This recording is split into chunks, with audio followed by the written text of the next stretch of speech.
It is now 5:30. October 11th, I'd like to start the Water Sewer Commission meeting. All rise for the pledge of allegiance. I pledge allegiance to the flag of the United States of America and to the republic for which it stands, one nation, under God, indivisible, with liberty and justice for all. Okay. Thank you, everybody. Welcome, everyone out there. Packed house, I'm sure. So we'll get right into it. Do we have any? We do. We have one set of minutes from the September 13th meeting. You were not present, Dad. Do you have any questions on these, Steve? I do not. Okay, I would like to move to approve the meeting minutes of the September 13th, 2022 Town of Norton Board of Water and Sewer Commissioners meeting. A second. All in favor? Aye. What's that? All right. Without further ado, I know Frank's chomping at the bit, so. Chomping at the bit, one thing. All right. Give a quick update on the drought. Previously, we were in the level 2 drought. That was updated some time ago. Actually, it was back in September. As of last Friday, October 7th, thankfully we were upgraded again and moved into the level 1, which is the mild drought category. Was to be expected with the rain that we had, and hopefully the rain that will continue, especially if I keep going camping. So it's still recommended from the EEA that restrictions remain in place where possible, and each utility has been asked basically to evaluate their own situations. Some people have standards that they have to meet as far as for water flushing, which we will be doing a modified program now that we're out of the level 2, and others still have limitations on water a little bit more so than we do. More than likely, we're going to return to back what we consider normal, which is use of handheld hoses at any time, and still continue to enforce the rules and regulations that the automatic type irrigation and sprinkler systems are not allowed to be used or connected to the town water. Our signs have not been updated yet. This update I just noticed this morning when I returned. So the signs and the town websites will be updated shortly, and I will be speaking with the well operators to make sure that we don't see any need to remain under the heavier restrictions that we had in place prior. With that, we have been able to continue to do some of our smaller flow tests. The larger test or the multiple small tests in one location have been kicked off and down the road until now.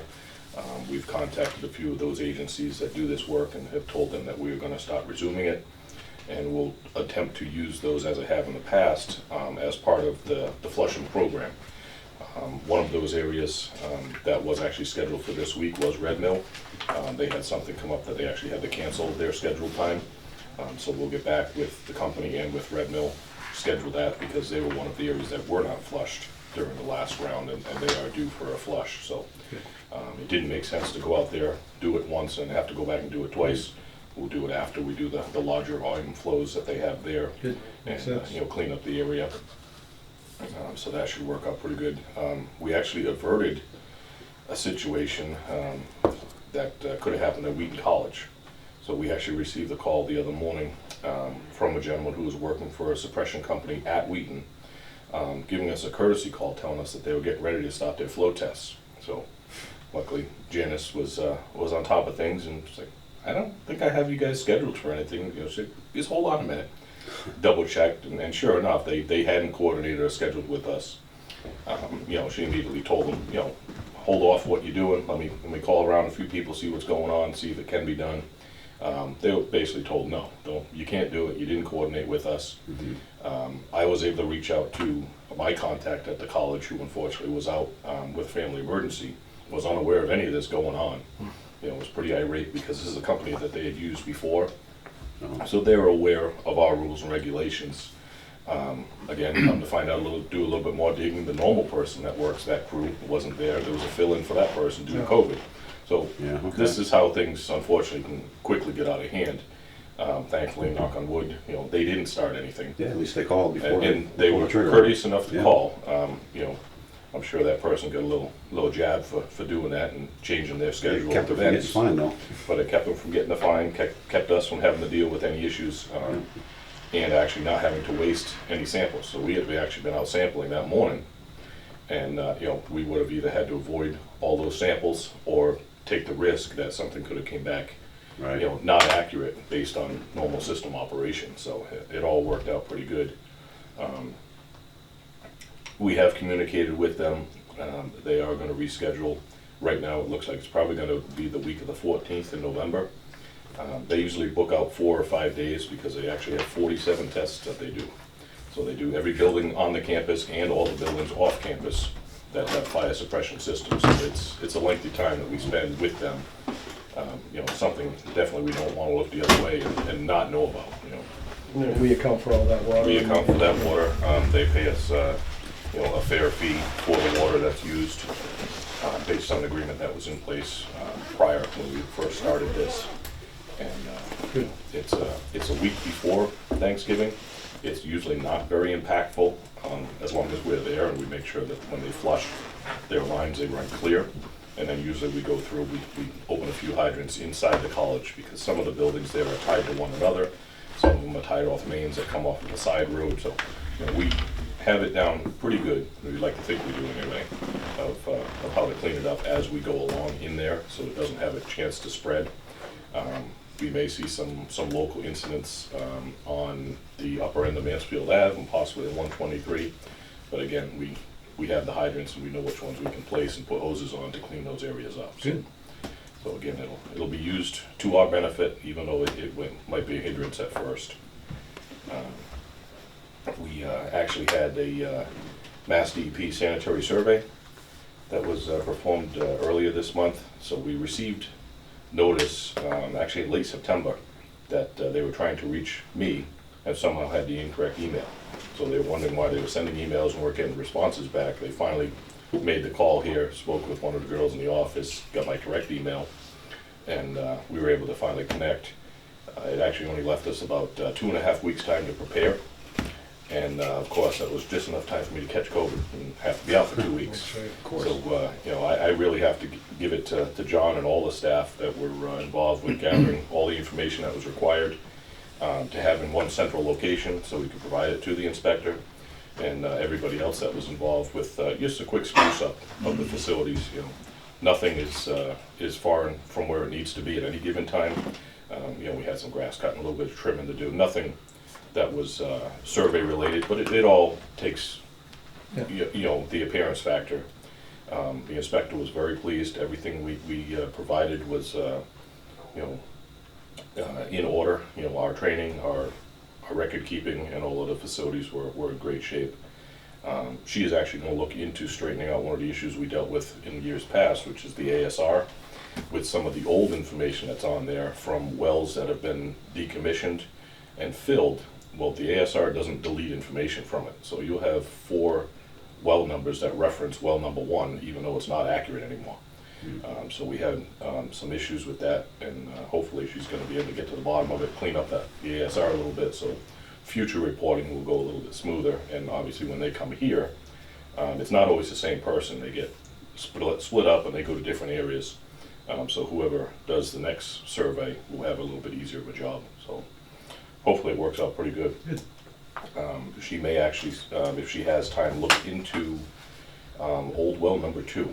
So that is a well that we were told was decommissioned incorrectly years ago. So it's a well on Pine Street. It was at one point the original well for the town. Somehow at one point a second well was drilled, and then they switched numbers. 1 was 2, 2 was 1. It was a Well, mess. 1 was drilled after well 2. It became a huge mess. When we redid well 1 that we know now, we actually built and put piping in the ground because there was talks that we could use 2 different sources and alternate between them. 1 is closer to the river, 1's a little bit further away. And that's when we found out that somehow it was decommissioned or the paperwork was handed in incorrectly.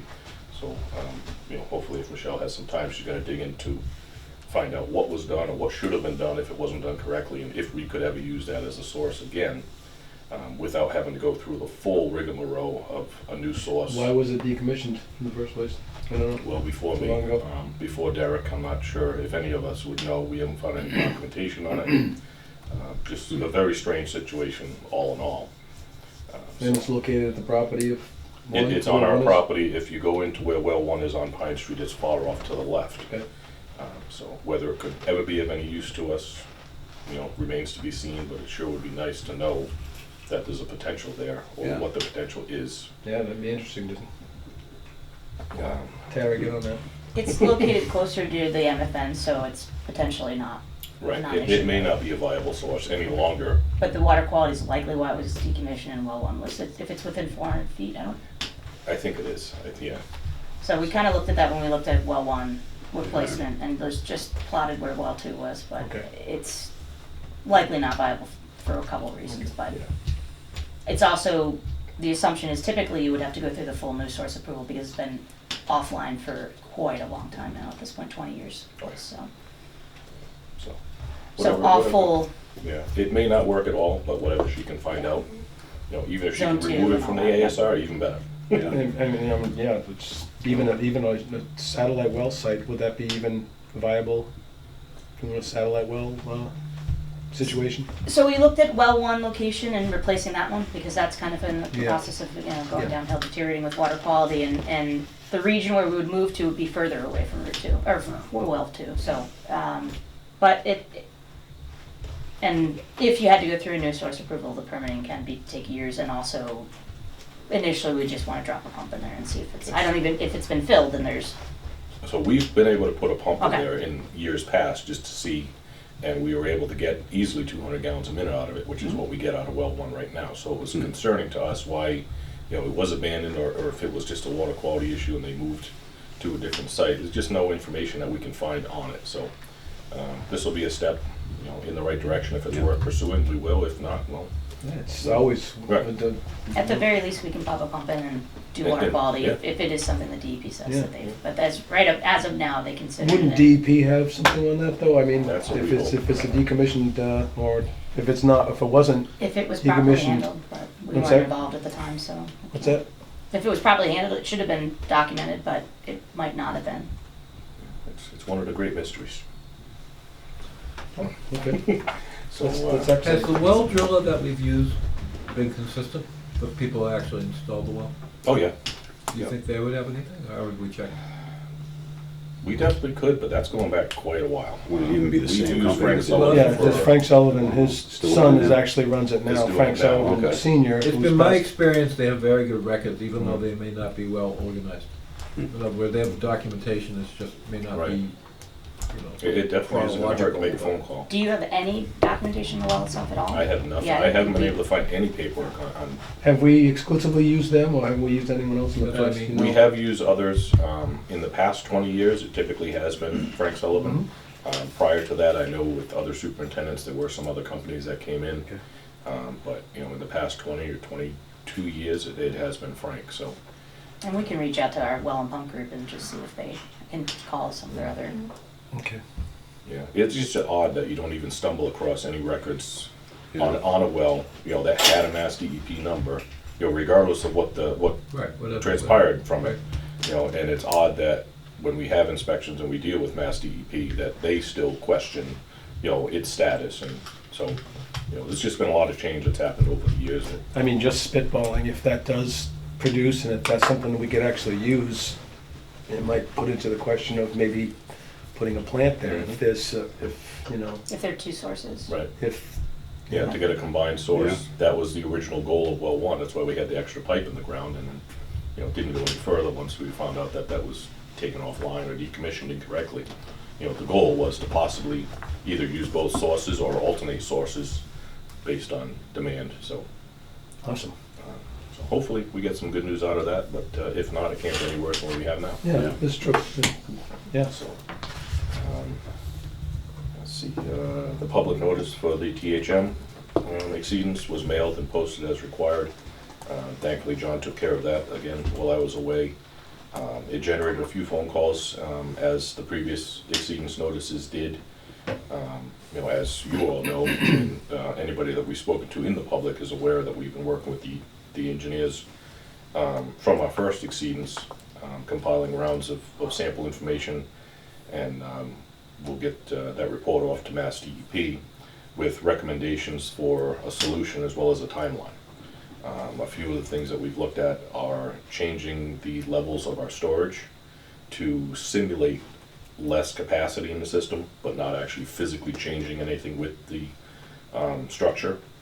That would obviously have a quicker turnover of the tanks, and Right. you know, everything hinges, unfortunately, on the pumping capacity that we have. Obviously, we've been in a situation that we've been very limited for a number of years. So it changes our flow rate through our filters, it changes our full log numbers, concentration time for chlorine and everything. So once well 5A and 6A go online, we're going to see another huge change of how the water treatment facility works and how the system reacts when we take wells 1 and 3 and move them into basically an emergency or a backup role. You know, there's information that we have in the samples right now that, you know, when we go through almost the full process and have everything with treated water, you know, we'll be able to use those as a comparison and probably have to take very similar rounds to see what changes have been made and what we can do for our chemical addition changes. Again, all stuff we're gonna have to propose to Mass DEP for approval. But you know, we're in the infant stages of this process. There's other options about putting in mixers and aerators in some of the tanks. And we're looking at other options of possibly having an independent company come in and do samples for an analysis of the system. So we would have all the data from them that is reportable and able to be done in a report, but it isn't going to affect our samples that are required. So we may be able to take samples at other locations in town to determine if, you know, tank A is the source of a high THM and it's not tank B, whereas we don't have those options now based on our required samples that we take through our Mass DEP sampling plan. Yeah. You know, any additional samples that we take once approved would also basically ding us as, you know, a detectable limit that may exceed, and that's not what we're looking for. We're not trying to dodge anything, we're just trying to get a better understanding of the system and how it works. You know, if we have one tank that's got a higher level, now we can focus on that tank. You know, change the capacity, change the level, put an aerator in there, you know, something that's gonna improve that quality. So we need to do a little bit more investigation in-house, and we're just limited as a department on how you can do that based on the standards with DEP. So that's definitely something that we're looking at. You know, I hate taking more samples and the amount of money that's involved, but it's much better to do your homework than it is to just throw money at something that may not be necessary. Well, this is money well spent. I mean, going to it and trying to figure out where the source, you know, I mean, right now we can guess all we want, but we'll get a comprehensive sampling plan going on sites that we don't normally sample. Be able to pinpoint it, hopefully, pinpoint it. We don't want to ask DEP to allow us to change our process of what we have now in the approved sites, because obviously that would also be a huge hit with, as far as money goes for samples, but it would also be a change to the system, and there's no other data that it would be compared with. So by the time you have all that data compiled in DEP regulatory reports, you know, you could make changes to your system, and we could be public notice after public notice. You know, that's not what we're looking to do. We're looking to do some investigative work, almost behind the scenes, but it's public information. You know, see what comes out, and you know, if we can pinpoint something to an area that is something that we're just not seeing right now, you know, that's the long-term goal of it. So, like you said, it would be money well spent. Now then, the public notices that we, does this DEP write those, and do we get to add, and is that a standard stock? It's a very standard form. Because where- public education is great, but when you're bound to something like that, they make it so technical, it scares the heck out of people. I couldn't agree with you more. We've asked a few different times if we could alter the template, and we're very limited on what they allow us to do. There's certain information that has to be in there, there's certain links that have to be in there so that people can educate themselves a little bit more by going through the state websites, which unfortunately are very difficult to follow sometimes. But they're very reluctant to allow major changes in there. We've been able to underline and bold a few items. We've been able to add a 0 at the end of one of the sample reports so that the numbers after the decimal are the same as what their requirements are. So prior to one of the notices that went out, it was, I'm trying to think of how it worked out. It was 0.30 milligrams per liter was the exceedance. And then the sample results that we take have 3 places after the decimal. So it automatically looks like you're 300 times higher than where you need to be. Right. So they allowed us to drop the 3rd digit, so it was, you know, you had a similarity there. Yeah. It didn't change the reading at all. If it was, you know, 5 or above, we rounded up. It was just little things like that that have been able to be changed, which made the notice a little easier to understand for the people that do read through the entire notice. One thing we did ask for, and it wasn't allowed, was to change on the public notice, it's not till the middle of the page that it says this is not an emergency. Yeah. You know, that would look much better at the top of the page, Here's the notice that was sent out last week. but it would be, This is the mail. you know, again, we're very limited in what we can do. Yeah. We ask often. They've been okay with changing a few things, but any major changes, you know, would have to go before them. Most likely would go from Lakeville and also be passed up to the Boston office for approval. And we've also opted to do our best to try and keep it as a one-page form. I think if we start sending multiple pages, you know, it'd get confusing. I think what was worse, that made this worse, with everything else that was going around us, with Plainville, Mansfield, Yeah. what was going on, this Yeah, was right coming around out the same time. similar, yeah. Yeah. So everyone was, Oh, most I definitely. mean, I was getting phone calls from people in town, like, do we need to boil our water? Yeah. That specifically says you don't have to, Right. but people will read to a certain point, and then Mhm. hysteria Glosses right hits. over. Right, you Yeah. get to a point you don't want to read, or you just don't comprehend anymore. Well, I think you're right, though. I think, you know, not that I follow what neighbors, but my wife does, and she says, you know, people are saying about, you know, they're not telling us that we're supposed to have a boil water or whatever. I mean, they would make this whole story up online, and none of it was true. Mm. Yeah, It just went completely sane. It all had to do because of that letter. Oh, I'm sure. by the way. That was the spin-off. Yep. Yeah, I social mean, media could be a good tool, but it also could be just people start spitballing and they run with a philosophy that's not factual. Yeah, and people take it as news. And people, Right. and just people, and they run with it. mhm. Yeah, more often than not, we've seen, you know, negative or incorrect information on social media. You know, if anybody has a question, definitely call us. You know, John, when he's here, is on social media. He does his best to get back to people in a timely fashion. But, you know, any questions, you know, should be directed to the entity that's putting the notice out. Yeah. You know, you don't go to Facebook to find the information out. It's just the way it works. Frank, are we still looking in, investigating into replacing the Cottage Street tank? We are. We actually had a meeting this morning about water age, and part of that comes into play with the size of the tanks and the total amount of storage. that I'm just we have. wondering if we, you know, beefed up sampling in an investigatory kind of way, and it did end up pinpointing if that would accelerate that process. Oh, most definitely. Yeah. Yep, we have a small amount of money that was approved for phase 1, which is the investigational phase to make sure that we have ownership of the land around the existing tank, because there were issues that happened in previous tank buildings where land was used and it wasn't completely water department land. So we want to make sure that that's avoided again. And we want to make sure that we have the ability to work with our existing infrastructure in the ground with minimal impact. So we'd like to leave the existing tank online. If we're replacing it and putting another one either in front or in back of it, that does 2 things. Obviously, it allows us to run our system like we normally would, Right. and it allows the cell tower people who have residency on the tank, you know, time to either get their equipment off or to put up new equipment on the new tower and Right. abandon the other stuff in place, and then it will be taken as scrap. So there's multiple benefits to that. Part of that investigation, not only is it going to verify the land and the placement that we have, is also gonna look at the size of the tank. We believe we could decrease the size of the tank. Obviously, a smaller tank's gonna cost a What is little that bit now? less. Is that a $500,000? That's a $500,000 in the air right there, Yeah. yep. So we could go with something similar to what we have in the center, which is known as Center Street, which I don't know why we don't have the Center Street in That those, was, but that's a little smaller, right? that's 367,000 gallons. Glass lined, it's a beautiful tank. Cement structure was built in place, really nice tank. If we went with something, it's by a company called Aqua Store, they build all over the place. Yeah.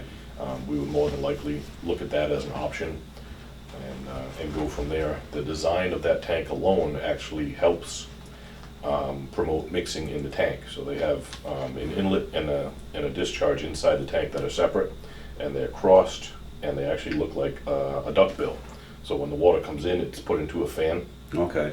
and well, if you keep it below a certain elevation, you do get a small amount of aeration in the tank. You know, it's based on operating range where you can run your tank, but you know, small benefits, and you can use it to your advantage at certain times of the year. You know, whereas right now, the Cottage Street tank has a single feed, single discharge, and it comes in and you get a slow fill, it's a mushroom fill. So you Okay. get a little bit of, you know, area that you can have settling out on the bottom of the tank, which thankfully with our cleanings, we've seen vast improvements in sediment. But you don't have the same mixing characteristics as you would with a newer design tank. You know, more than likely, based on talks that we've had with Tara and Ben, we could design a new tank with an aeration system in it, instead of having to retrofit one in later. So all stuff that's in the works, just really hasn't come before the table yet. And Down the line, Yeah. definitely. it's in the process of moving forward. It won't be a cheap, obviously, project. You know, we're probably talking 1.1 to 1.5 or more, Yeah. especially with the way that the economy is now and with the way materials are. But you know, that tank's from 1957. It's lived its life, and you know, given us everything that it can, you know, up till now. It was just recently inspected. It passed. Obviously, it doesn't look very good on the outside. That's a paint coating that's starting to fail. There's multiple layers before you get to the primer layer, but there's no structural deficiency of the tank. It just doesn't look very pretty, is basically where it is right now. Interior lining and everything still looks pretty good. No major rust or scaling or anything like that on the areas that aren't typically under the water. But it's to its Pretty point. good for 60-plus years old. For its age, you know, I know it's at least been blasted and painted at least once. I think that was mid-'80s that it was done, so that's not a process we even want to think about doing Yeah. now. You know, different regulations with air and tenting and all that. You Yeah. know, it definitely wasn't, you know, probably done correctly back then. You know, and the mess that it left was enormous. So I think it's time, instead of putting a Band-Aid on that and getting, you know, 10 more years out of it, I think we have to look at, you know, bettering the distribution system by obviously decreasing storage and getting a better design and a tank that's gonna outlast all of us, basically. Yeah. So I think it'll be money well spent when it does come to be, whatever the numbers are. Another notice actually went out, just happened to fall right in line, is the public notice for manganese. That goes out quarterly. Unfortunately, we still have well 1 online because of the delays with construction at well 6 and 5. That as a source sample, even when we decrease its usage and go to an emergency status, we'll still have this manganese report that has to go out. The change will be the amount of water that's being used in the system to meet demand. So it may go from, you know, 10 or 12 hours a day down to 2 hours a day or 2 hours a week, but we're still gonna have this same report and same notice that requires to go out. So it's something that's never gonna go away. We can obviously ask for leniency from Mass DEP and show them, we can show them our pumping records when that does happen. And say, look, you know, we're creating panic, you know, we use this as an emergency, you know, and see what they say. But And then just to reiterate, that's just a raw sample. that's a correct? raw sample at a source. Nobody has the possibility of drinking that water other than our Yeah. operators. You know, and, you know, when it gets into the system and becomes blended, you know, we're still testing and seeing NDs in the system. So, you know, to 95%. So you're saying if it goes down to emergency use, the manganese report would still go out with the same level of manganese, it's just that it's not being used. It's not nearly getting as often. into the system, yep. So we'd have to keep that well on as an active status. Yep. And that means we'd still have to take all of our samples that are required based on our sampling plan. This is one of those samples, so there's a very good chance that you'd still see reporting. We'd be able to add that to the notice and explain that this well is only used That's good. as emergency, so if somebody did take the time to read all the way down to the bottom, Yeah. you know, they would have that information readily available to them. You know, right now, it does vary, the amount of time that we use it per day or per week, based on demand. You know, it's something that we've dealt with, unfortunately, since COVID and since the delays with, you know, the industry having issues getting parts. So it's unfortunate, but you know, we're a step or 2 steps closer to where we have been. I know Dankris is delayed with their start. They had told us a couple weeks ago that they would be at least a week or a week and a half out. I believe when Tara and I had spoke this morning, it looks like their update on their timing for a start date might be a little bit later, but I'm sure as part of Tara's update, she'll have some information on that later on. Well, since I still have a voice, we'll jump off to the high bill. Okay. So this is a lengthy topic. I don't believe we have anybody on to speak of it. I was hoping that John would have been here today, but he had something that had come up. So a house on Juniper Road was flooded and condemned by the town. All the way back into December, when the reading was taken as part of our normal readings for the town, this location came up as one of the unread accounts, which means we typically will get dashes or no reading from the unit. When it goes through the billing cycle, it's flagged and goes onto an unread list. We'll go out, we'll take a handheld unit, see if we can activate the box on the side of the house. Sometimes the cold weather, the batteries will shut the box off, we can hit it with the magnet, and we can pull up a reading. This wasn't the case here, it came up with dashes. So a card was left, you know, nobody home, unfortunately. That was in December. December, yeah. You know, at that point, with no callback from the person or anybody that's doing work there, we generate an estimated bill based on previous usage of a similar quarter, usually going back 2 years if the information's in the computer. Just so happened, I believe it was a minimum bill that was estimated based on previous usage. Fast forward to the next quarter, same thing, came up on an unread list, nobody at the home, another card was left, generated you know, another estimated bill, which is not uncommon. Some of the homes, you know, people up and walk away, they go for sale, you know, so it didn't really raise any red flags. Shortly after that, I don't have the date, a gentleman had contacted the office, said, hey, I'm doing work at this location, I found a red card, you know, you guys have asked, you couldn't obtain a meter reading, I can bring a reading in. Gentleman came down, provided Who was that did that? somebody that was working on the house. I don't Contractor. remember if it was a Okay, so they had a contractor or doing a plumber. stuff. Okay. I know there's some emails that are going back and forth. Brooke and John have been really on top of this while I was out. And the reading that was given to the office didn't make any sense. You know, the number was extremely high. You know, you put it in the billing and, you know, the numbers are huge. So, you know, previous office administrator just happened to be here at that time working through the bills, looked at it, we can't put this bill out, it doesn't make sense, we need to physically get in ourselves and take a look at it. So another estimated read was done because we didn't have enough information to go on Right. based on what was provided to us. We assumed at the time, which is horrible to do, but assumed that there was a number that was written in error. A short while after that, we had found out that the home was condemned by the town, and we were able to get access to the dwelling, going through the building department and getting, you know, special tool to take the boards off the house. Our foreman entered the home, was able to get the reading, and it actually was an accurate reading. The number was astronomical. You know, the water had gone through the meter, and the number that was provided at the time, you know, was the correct number. It was, honestly, the number escapes me. Thousands of dollars. I mean, Yeah. that's how much About water. $30,000 on the water side of it, I think. That went through over a, you know, a 3.5 or 4. The contractor window. didn't notice the water in the backyard or? The reason water- the person was there doing work is because they were notified that the home had flooded and it was demolished. Gotcha. So they were there, tidying things up, obviously throwing Yep. stuff away. I haven't physically seen the house. My foreman says the house is completely destroyed. Where's Obviously. Juniper Road exactly?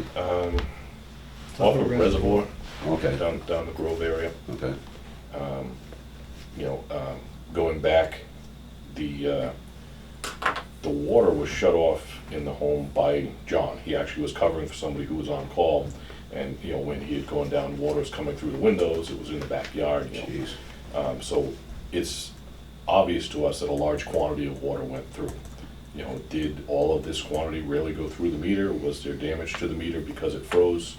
All of that we can't answer. We don't have the capacity to test the meter.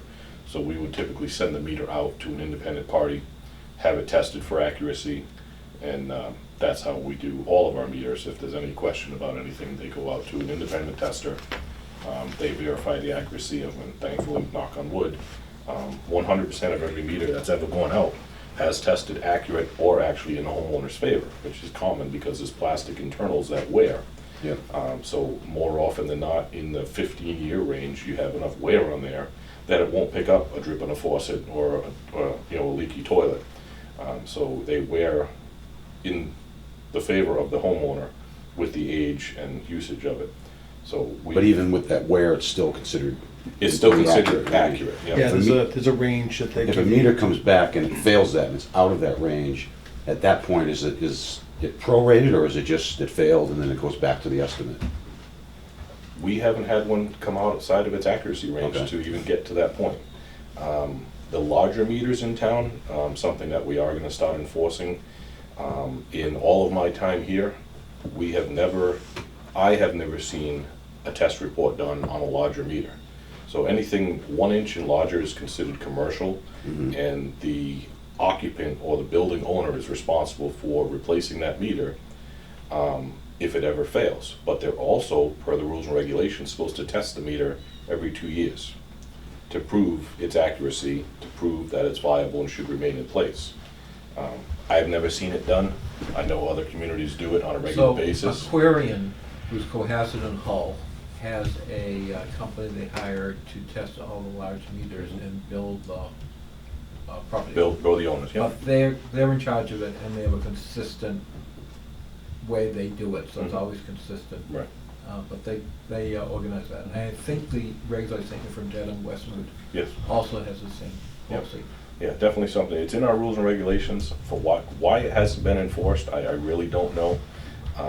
We've had pretty good conversations with most of our commercial places. If for some reason it's not reading, obviously we tell them, hey, you gotta go through our approved meter salesperson because we are sole source and you have to do it. And most people don't complain about it. But it would be in everybody's best interest to prove the accuracy of these large commercial Yeah. accounts.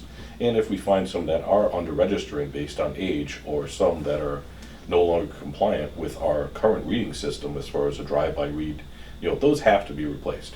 That means that they've been in there far too long, and it's time. So at some point in the very near future, when things slow down a little bit, we are gonna draft up some type of notice to give to all the commercial accounts. Give them a short window of time to obviously budget for this, because some of the larger meters are not cheap. The testing portion of it would be the quickest and easiest, but if they had to replace it, you could easily be talking, $4,000 to $6,000 Well, depending on the size of the meter's only meter. gonna be good for, what are you talking, 15 years? It depends on use, but Yeah, yeah. There's already a Yes. 10-year regulation to replace it. So There's a lot of Change different recommendations for Yeah. the size of the meter, so Yeah. we can have a whole class on it. yeah, I mean, we've always yeah, looked at it's- a 10-year turnaround. What we found is that some of the meters in some of the residents have very low usage, which means they could go a little bit longer. They're still working. It's a big hit to the town to purchase all of the meters and replace them because we own the small residential meters. We replace them at our cost. If there's a meter that's still working at 15 years and it's still accurate, there's no reason that we should be replacing it you know, Yeah. I think we need to look a little bit more at the age and the usage to determine the level of wear. You know, obviously if a meter fails or it's not transmitting a full reading, sure, that can go. But I think, you know, products are made very well, and I think, you know, we're foolishly replacing meters that may still have some life left in them. Do we install 1 inch or is that Up to 1 inch. up to 1 inch? Okay. Yeah. But these larger meters are something that we definitely will have to get on. You know, and some of the places that have multiple meters, like for instance, the college, you know, that's gonna be a huge expense to them, and we'll have to work with them, you know, on some type of, you know, agreement that, you know, you're gonna do a few a year so that they can plan and budget for it. Yeah. Because obviously. So you could still have a commercial facility that has several meters and all of them less than an inch. Mhm. It wouldn't, And it wouldn't fall into that situation, Yeah. the department would own those meters, but, you know, it's not uncommon for even some of our apartment buildings, that whatever size water service was installed, that meter was matched. So a lot of, like Norton Glen, they all had 2-inch meters or 1.5 meters. When I first started back in 2000, that was one of my things. We went around with the company, we did a study to see if the meter was accurately sized based on plumbing changes that had happened. So now most of these homes have been altered and had low flush toilets, you know, water efficient showers, and so you're not using the same volumes as you were when you had the 6-gallon minute flush toilets. right. So we were able to Downsize downsize them. most of those meters, you know, from the larger meter size to something that was a little smaller, even if it was a 3/4 by 3/4, and the level of accuracy on the lower flows, you know, improved. Right. So something that we could look at again, but in a bare minimum, we have to start looking at how to draft a letter, give these commercial properties time to know that, you know, our regulations have been in place, they haven't been enforced. You know, obviously, we know it's something that you haven't budgeted for, but, you know, in your next go-around, you know, please, you know, make a note of it, that there's the potential that the water meter in your facility or water meters, you know, may need to be replaced. You know, we can give them the information of our sole source tie sales, and they could actually get prices on them at that time, so they know how much to budget and not have, you know, some wide array of numbers that are there. But I'm sure it won't be the friendliest reception that we get for handing those out, but something that we really need to do. We can help you with that on our general engineering. We Sure. put out, we work with dozens and dozens of. Yeah, make them the bad guys. Yeah, well, we don't wanna put our label on it, but we can at least, you know, put the information in there, and depending on the size of the meter and the type, it might be beneficial to take a look at right sizing, because they might not need to buy a 6-inch or 8-inch Right, meter. they could more than likely downsize. I'd say probably 90% of the meters out Yep. there, unfortunately, were just pipe matched. It was whatever was brought in, and that was fine at the time. Yeah. And, you know, the possibility is there. Sure, might be a little bit of plumbing work or some fitting adapters that need to be done, but obviously the cost savings and the accuracy is really what we're looking for. So that's kind of a tangent off of that high bill, but you know, with the high bill, we had spoken with, I know Brooke is not here, but we spoke with their attorney through email conversations.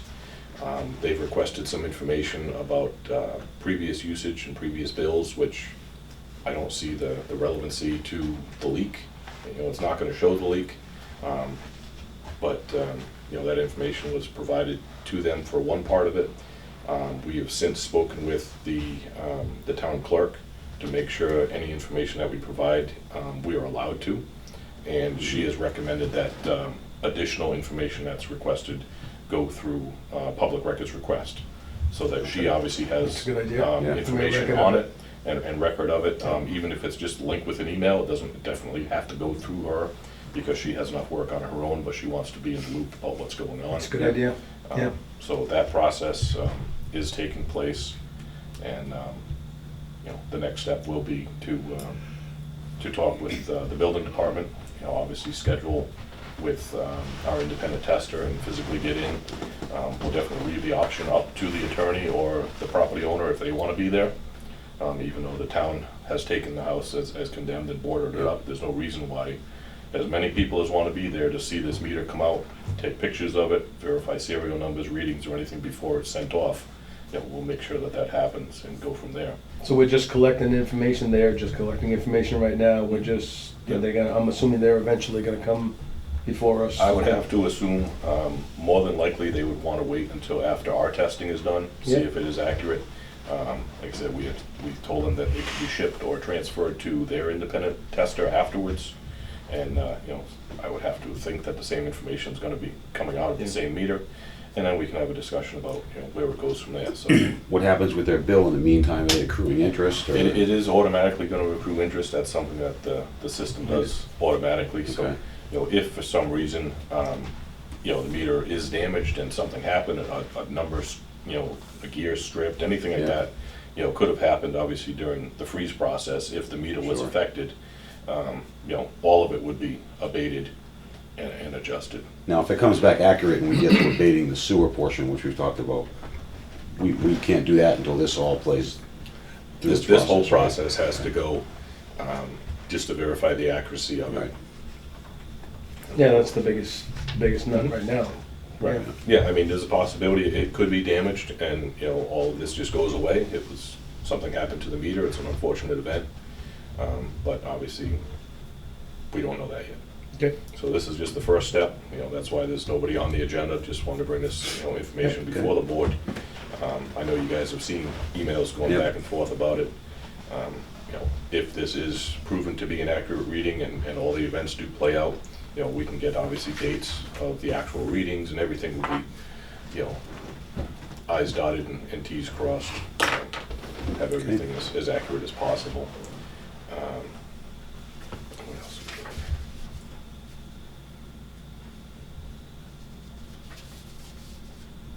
You- I was worried we were at the top of that next page.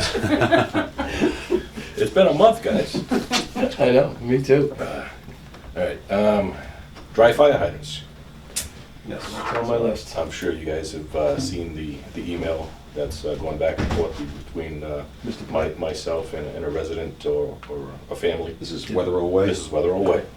Now, where is that exactly located? That is off It's of off of Newcomb Newcomb Street. Of Newcomb. Right in the corner for me.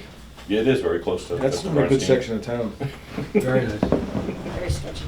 I Between- actually checked these out when the last time we spoke about. I took a ride by this morning, actually. The dry hydrants. Yeah, it's very interesting. It was a unique situation that happened 20-something years ago. Picture Why of- the Water and Sewer Commission or superintendent were not jointly involved with this situation still baffles me. Things could have been handled very differently as far as, inspections and anything, to possibly allow these dry mains to be used in the future. The biggest thing would have been if the water department was involved, that obviously we would have gladly taken the contractor's money to lock them in to making this connection. They would have had to pay for whatever size connection fee it was at the time, and obviously they're not gonna throw that amount of money away, no matter how many years later. I mean, you get to that point though, you might as well just Might as well just do it. do it, just do it, It's, Right. he had referenced, we changed it from black to red. Are we painting those? So at some point, when the hydrants were originally installed, and this gentleman is saying that the hydrants were never bagged or tagged out of service when they were installed, and that they were never painted black, which is our requirement. So if you're gonna have a hydrant that goes in that's not going to be used, even during construction, we require it to be bagged, even if a black trash bag, anything. Wrap it up, tape it up, just so obviously nobody, primarily the fire department, would think that it's active if they showed up, obviously during an emergency. Right. According to the gentleman as we speak, that was not done, which is very possible since we had no interaction with what was going on down there. But then again, it's not part of our system, so. No, it never was. It's not on any, I'm sure it's Right. not any of the paperwork No. it is, but not. So, whether they were told by the planning board who come up with this idea of dry mains and dry hydrants, or they weren't because the planning board didn't know the department rules and regulations, which is very possible. Obviously, that slipped through. So over the years, way back when I had started back in 2000, one of my jobs was hydrant maintenance. And the superintendent at the time says, hey, when you're done, go through these areas and just see what condition the hydrants are in. If they're overgrown or anything, don't mess with them, but make sure that they're black make sure obviously the caps are on, stuff like that. You know, and he explained the whole situation of how it's dry, they're not connected. And this one location, and there was another one, I can't remember which one it was, the hydrants were painted bright red and white. And I showed up there, I come back to the office, that was obviously before. That could have been done by a resident. It though, could have right? been done by anybody. I said, what color are these supposed, they're supposed to be black. I went down, I painted it black, and, you know, moved on, and it wasn't something that was on a normal checklist because it wasn't an active street. Yeah. So as years went on, we continued doing hydrant maintenance, and unfortunately, this one location, for whatever reason, when we've returned to it, has been painted either solid red or a combination of red and white. So we started putting out-of-service tags on the steam report. Unfortunately, they're only plastic. They got taken off and destroyed over the years. So this has been a problem location for a while. Originally, there were 2 hydrants here. One at the halfway point, another one a little further down at the cul-de-sac. That one was struck by a vehicle and was removed, and the base has a metal plate that was put over it as a courtesy, so that obviously nobody falls into it, but that we weren't gonna go down and replace it, knowing it's a dry main and dry hydrant. This person that we speak with here has been there all along and is under the impression that, you know, the water department of the town should have made it well aware to them that this was a dry main, because they were under the assumption when they bought the property, just because the hydrant was red, that it had an active fire line. But they're on a well though, correct? Every home down there is on a private well Okay. and that private didn't- septic. And that didn't raise It looks great now. the No. question Yeah. at all? Apparently not. I mean, I don't know how we're supposed to go to all these dry mains that we have. I'm sure we know where they are, but I mean, is that the onus put on us to tell the people that, I mean, don't you think that should be that the someone else, like a realtor? Would divulge that kind of information? That'd be pretty important. That's if it exactly was- my point. Typically, when you go to a location that you're not familiar with, you ask a lot of questions. You know, you want to know what your water source is, what your wastewater, where it's going.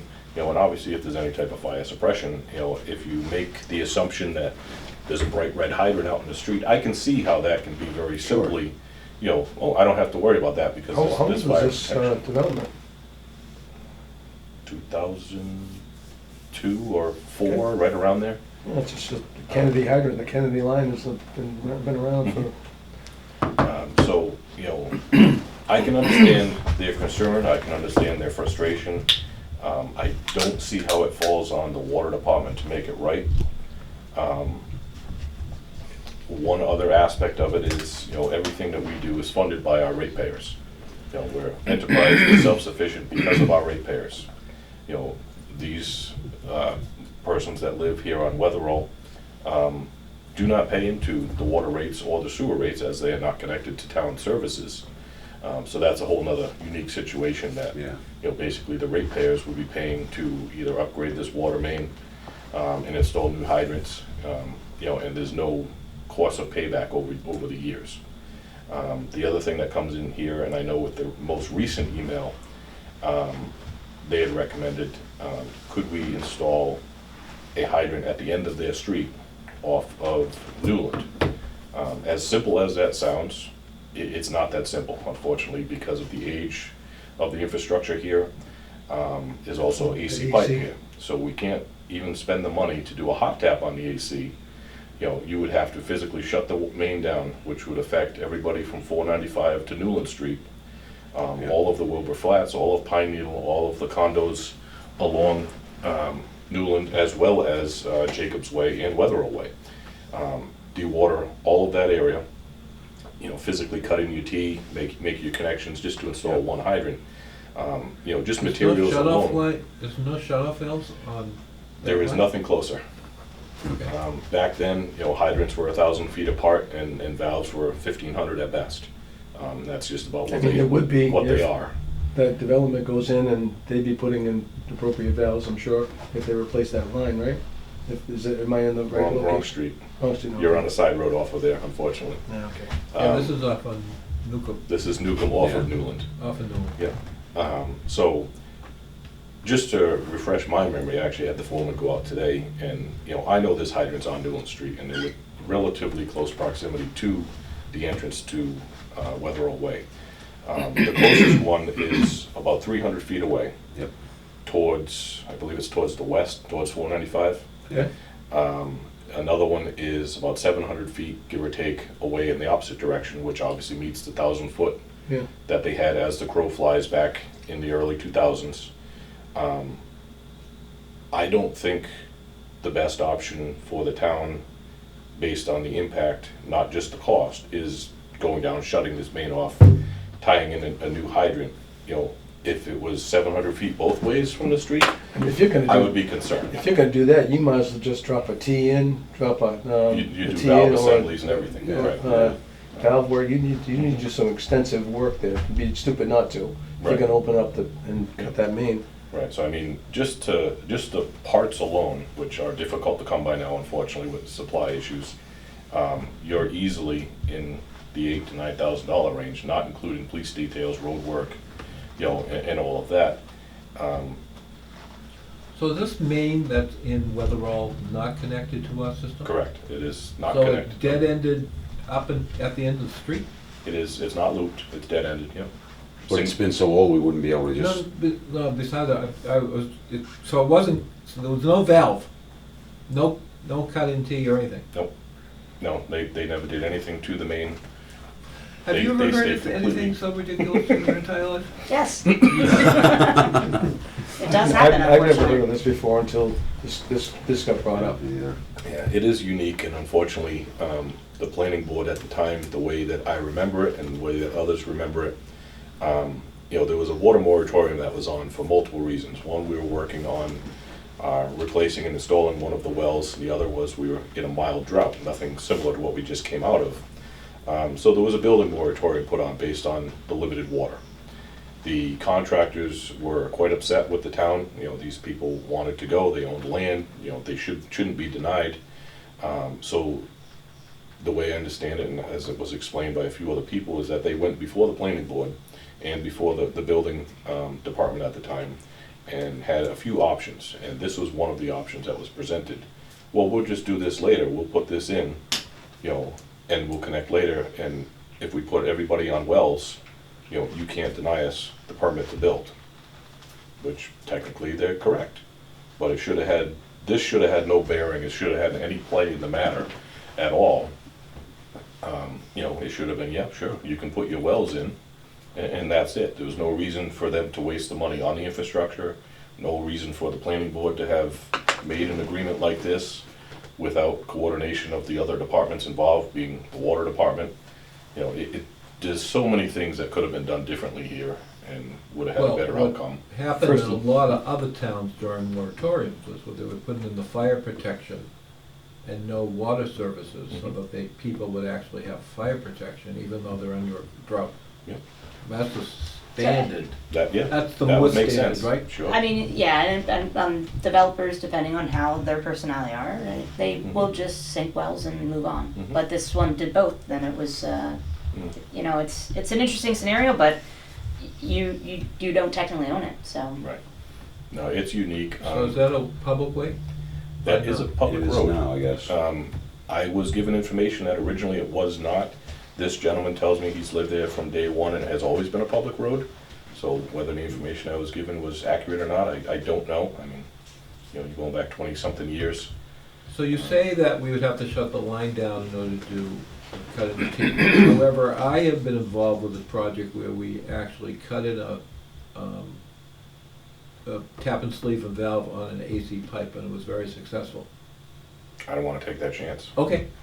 I know, I understand. It It's- was, we had no choice. It was at the Miles Yeah. Standish is where we did it. If it was The a industrial park. real emergency, and that was the only option, and it obviously was gonna put out, you know, so many different people, the concern there is with the groundwater. So AC pipe is great, it's been in the ground for a number of years and it hasn't been a problem until you put it under the influence of external groundwater.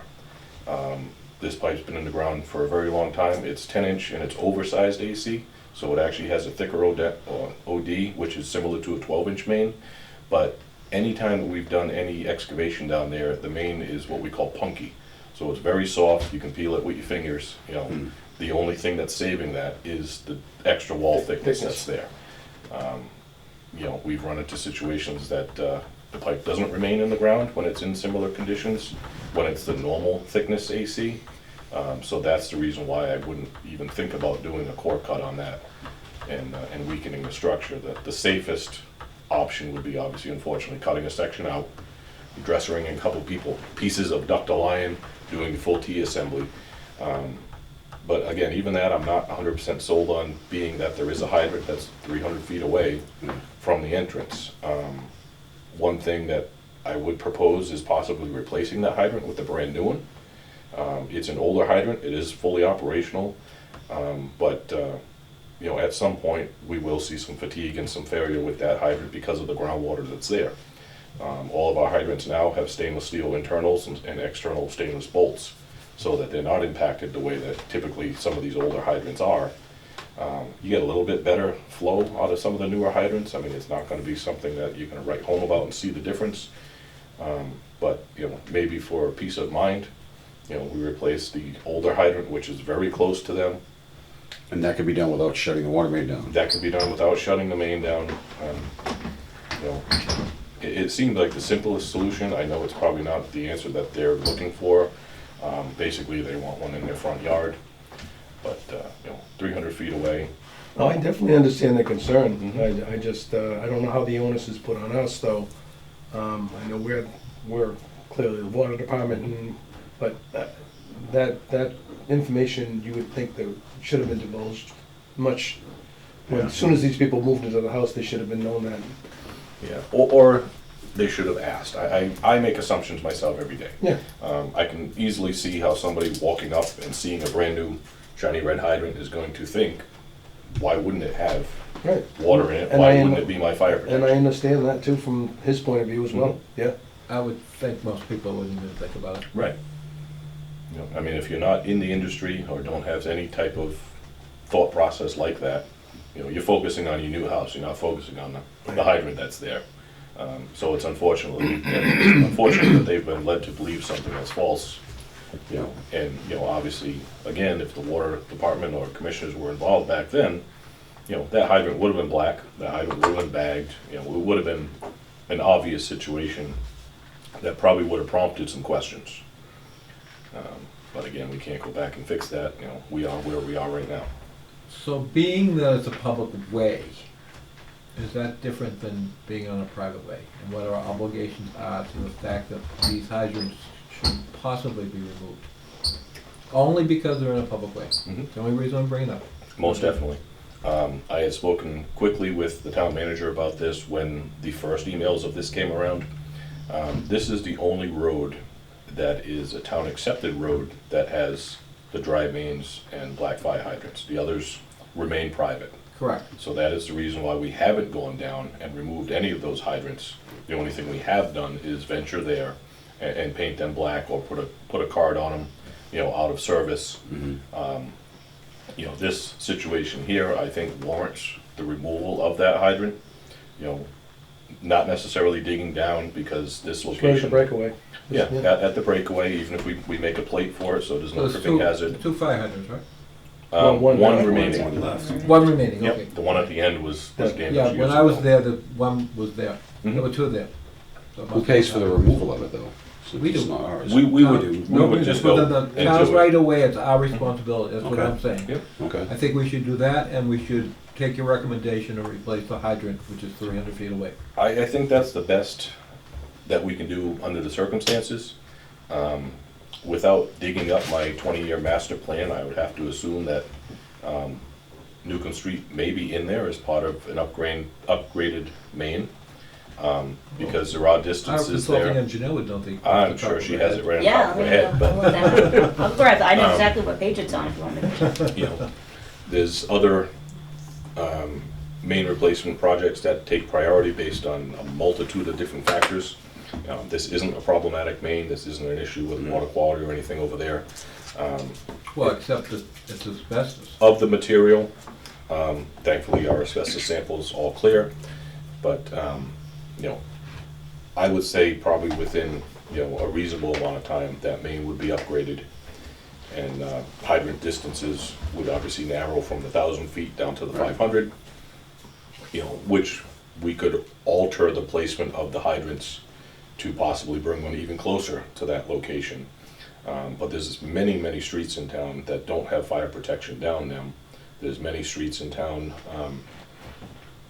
that have private wells, and even some of their private wells, they've installed home house fire suppression systems off of the private well.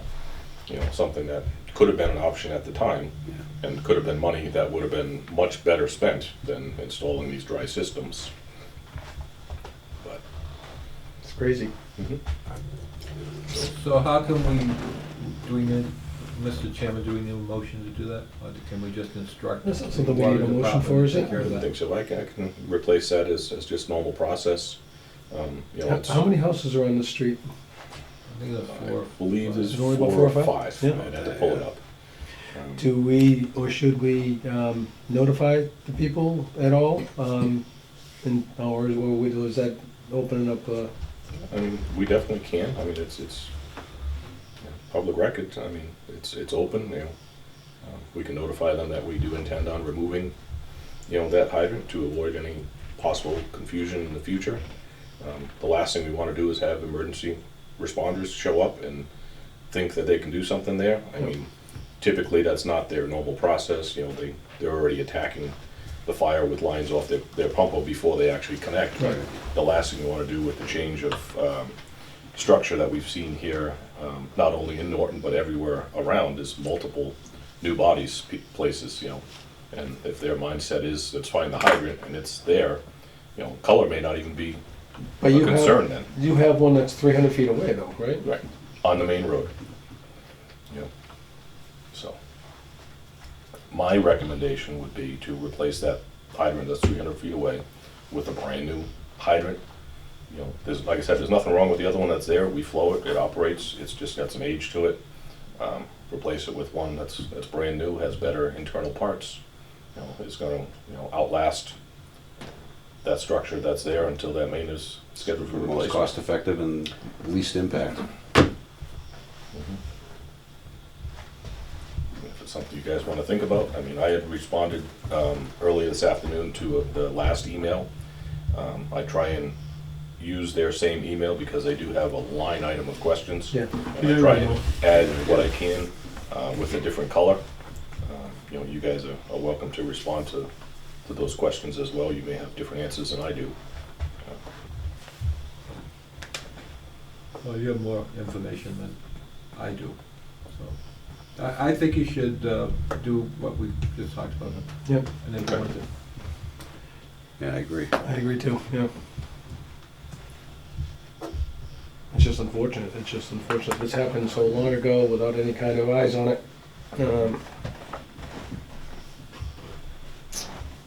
Okay. Is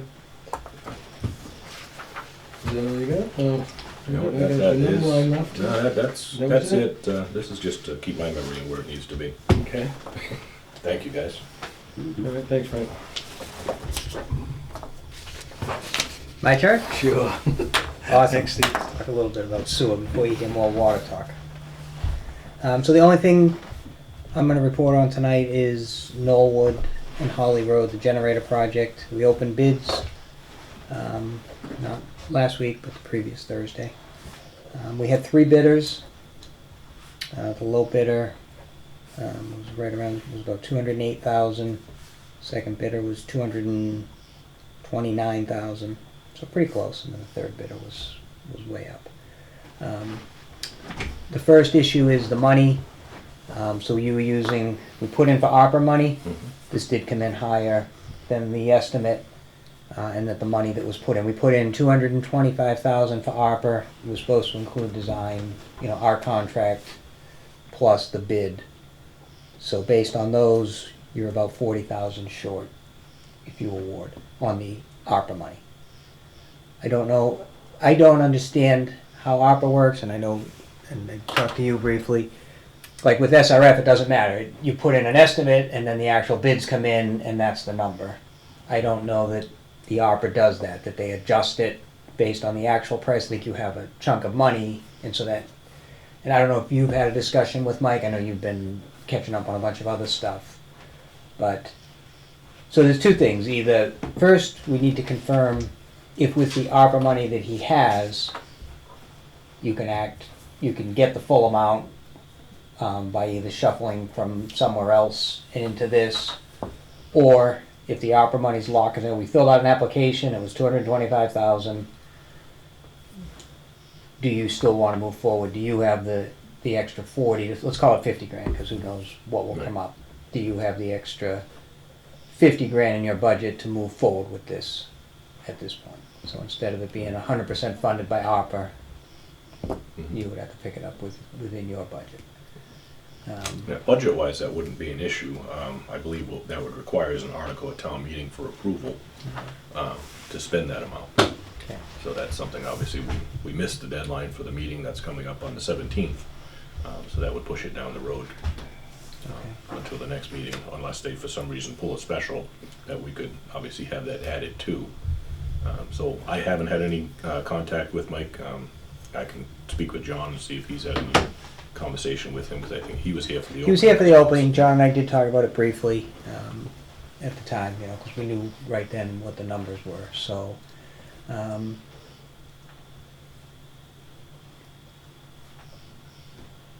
so why don't we plan to talk to Mike? Let me know if you need me to start the dialogue or whatever. I think we can just forward the bid results. What's the acronym for the funding? Is it ARPA? Or, that's what you're saying, but what is it? What's the funding source you just said, quoted? Isn't it just ARPA? Yeah, it's AR. Yeah, and ARPA. it's the counties. Right? That's, I get confused by that too. So there was there's town funds submitted directly to each town from the feds, and then But it's ARPA. AR. ARPA. Okay, sorry. ARPA. Yeah. I thought you were saying ARPA. So I was just curious. So we'll find out about that. So the question, so the other issue, we're doing the reference check. So the low bidder is Ardent Group, who I wasn't familiar with. I don't think you guys are familiar. And the second low bidder is Fall River Electrical, who we're very familiar with. And they've done work in town as well as a lot of other work. So based on looking at the references that Arden Group provided, they're a jack of all trades. They do a lot of smaller projects like this, all different things. No, they give us a list of 10 projects and references, and not 2 of them are the same. No. They're all water and wastewater, working at treatment plants, at pump stations. They were low bidder on a Dedham Westwood job that we were the engineers on. So our water group had done a reference check on them before they awarded, and everything came back great. And I asked the water group how their project went. It wasn't perfect. And it was the type of work. They felt like it was a chem feed pump, and they felt like he didn't have great experience with that at the time. He does now that he's done it. So I did reach out to the owner, the president, and I asked him for if he had done generator work, and he sounded great. He said all the right things. He said, I've done quite a bit of it. I will send you some generator installation references. So I'm just waiting for that to confirm that we're good to go, is all. Like I said, all the other reference checks came back great. It was just a little concerning that our own internal reference wasn't perfect. Okay. They definitely... Kind of funny. It is. Yeah. I thought, oh, this is great. We already did the reference checks. Put it in the file. I'll just call these guys. They'll tell me that, they did great. So. Weston and Sampson could always donate their time, right?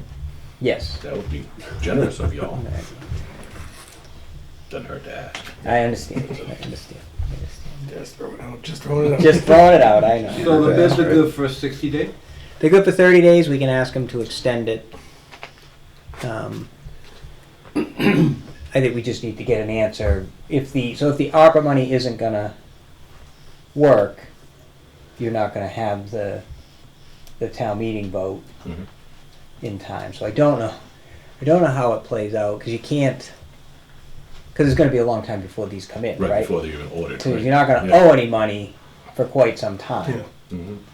But you can't order them. But you can't, But You can't sign a you contract can't unless you have sign the it money, unless you have so- the money, so Yeah, it it's gets, called fraud otherwise. Frank, you had mentioned Spring special meeting. town meeting, is that, how do those get initiated? Is that something you It's can ask usually for? if or- there's multiple things that needed to be asked and were not asked. But even so, you couldn't meet the 30 days. No, I don't think we can That do that doesn't 30 work. day. and there's a cost associated too. You have to, if you're just gonna do it for just this, you know, you Yeah, have there's to, a you have cost to to run front that the money meeting. Yeah, to that's set the true. meeting up and, Okay. and have it. I mean, I guess worst case is we can rebid it when you have the money, Right. right? We don't have to award. This is never gonna get done, is it? No. I'm just kidding, Steve. I know it's out of your hands, I'm just kidding. Well, yeah, it's frustrating. I mean, I think we all know that the numbers are all over the place So these these are for days. the 2 generators? Yeah. So is it possible to split the job up and do one? Does it make sense to do that? I'm just saying.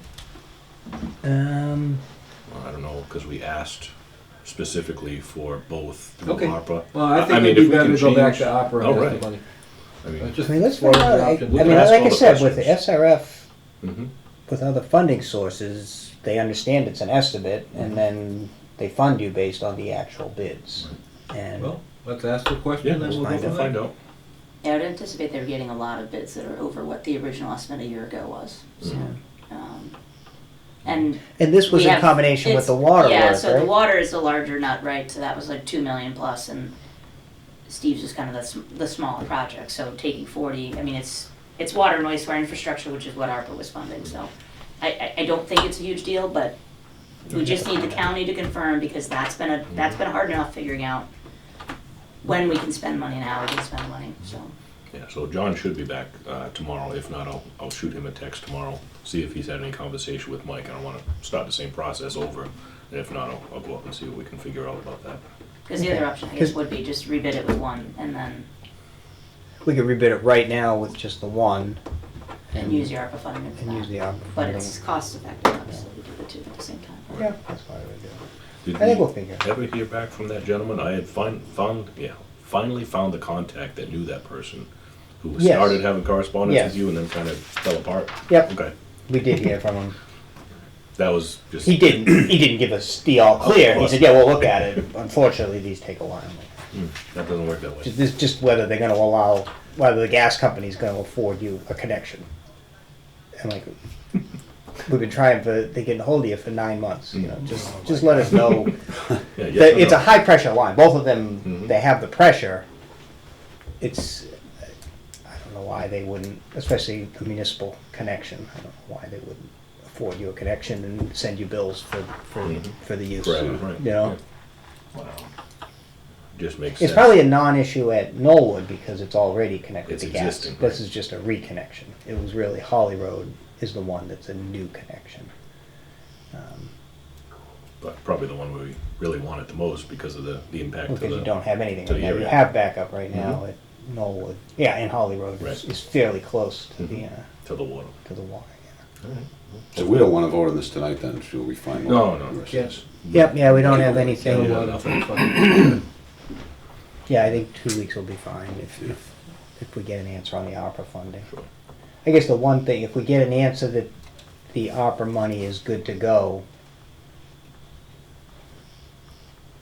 you could have a conditional authorization to award.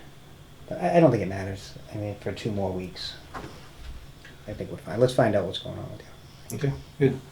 Just to let you know that That's we're right. probably not gonna have a meeting in 2 more weeks. Yeah, Okay. Steve and I both We both have a out that conflict. week. Just like, keep that in mind, just to let you know. Okay.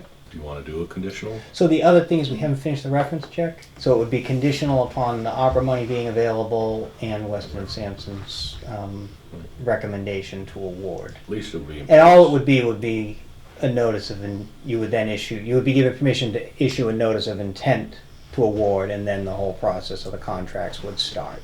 But it would happen within the 30 days. Right, we Yeah. wouldn't have to request an extension. I think that When is when was the doable. start of I the think 30 you could- days? Well, 2 weeks ago. Yeah, so Thursday, it'll be 2 weeks on They were supposed Thursday, to- They were so. bidding the job at our last meeting. Okay, so we won't make the 30 days if we push next. More 2 than weeks likely meeting. not. We'd have to do an extension. I remember it was the day of, I believe, the last Tuesday. What would it Thursday involve meeting. getting them to extend it 60 days, just asking them?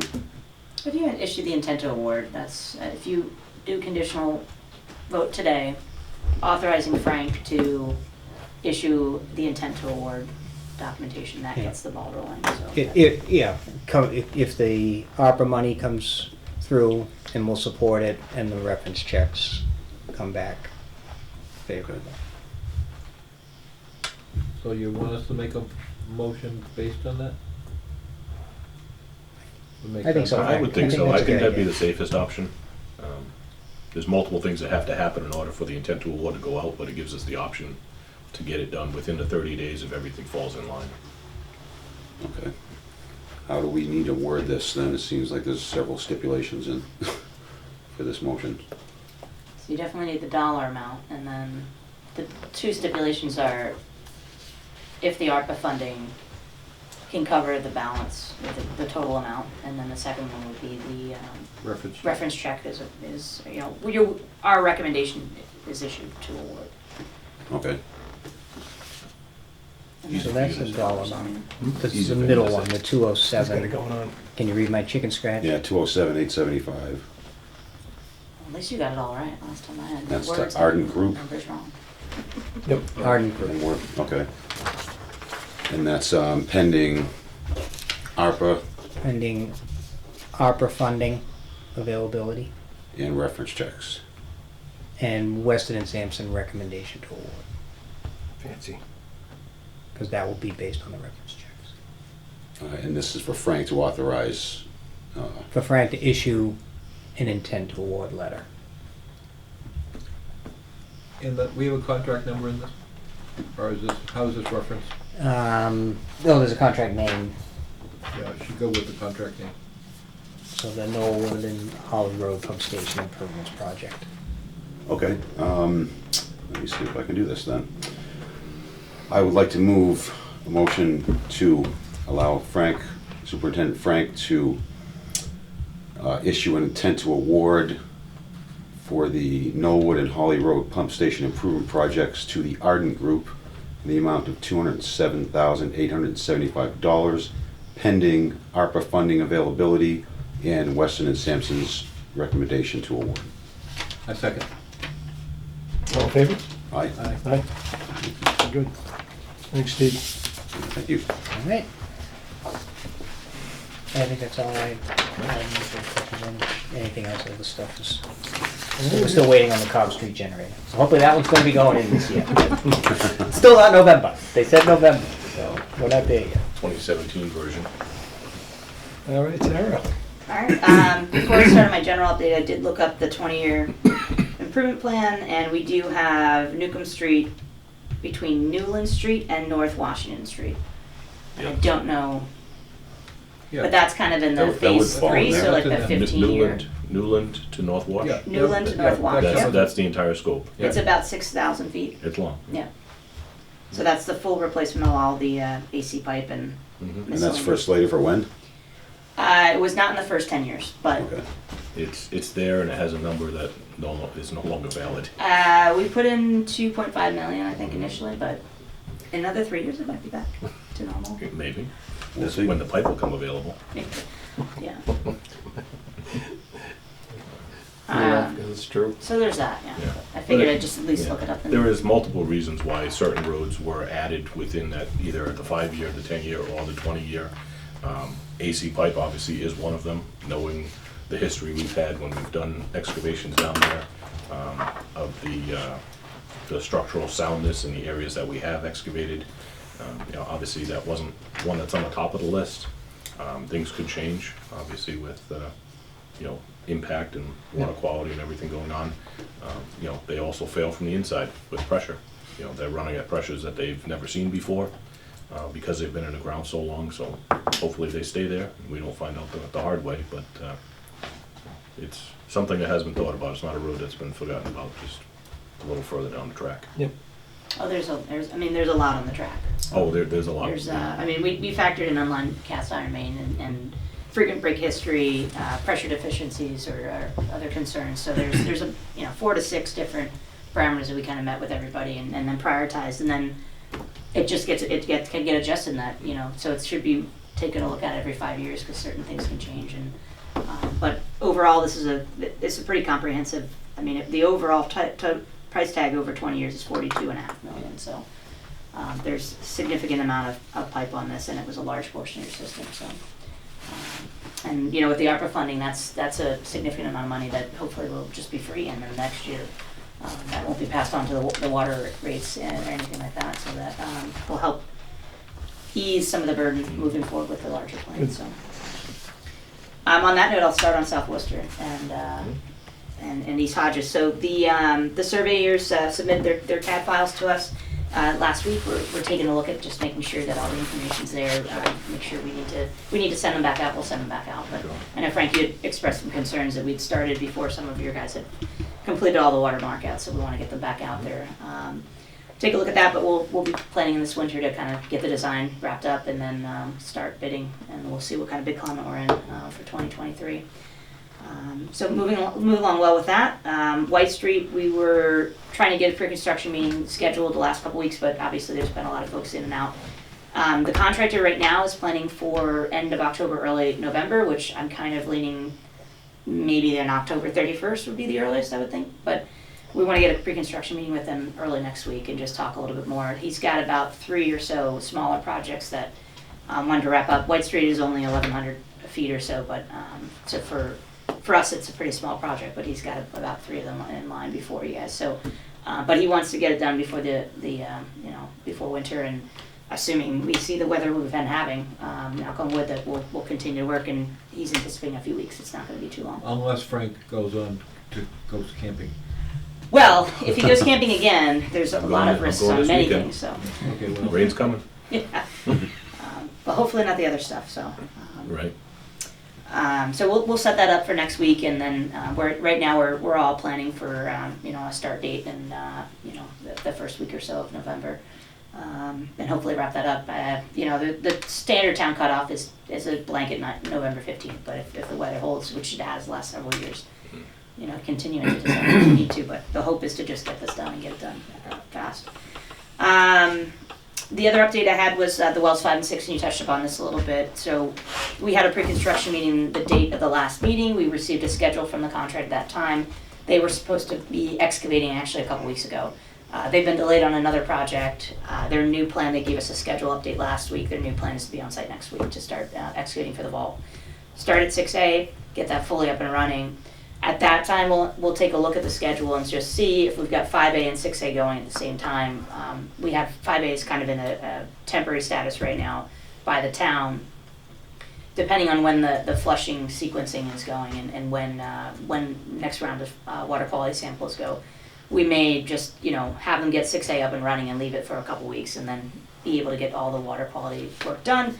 But that's all stuff that we work with in any project, anytime taking a well offline, making sure the plant is ready to go and making sure everything is plant operators are good, distribution operators are good. So so a little behind on schedule, but I think the hope is that that'll be online roughly around Thanksgiving or before Thanksgiving, and then the next step would be starting for end of November into December, wrapping up 5A, with the actual real initial original plan to go there, and then going forward with we'll have to take 6 or 5A offline for that to put in the pitless adapter and whatnot. So, but having everything up and running by mid-January is the goal for them right now.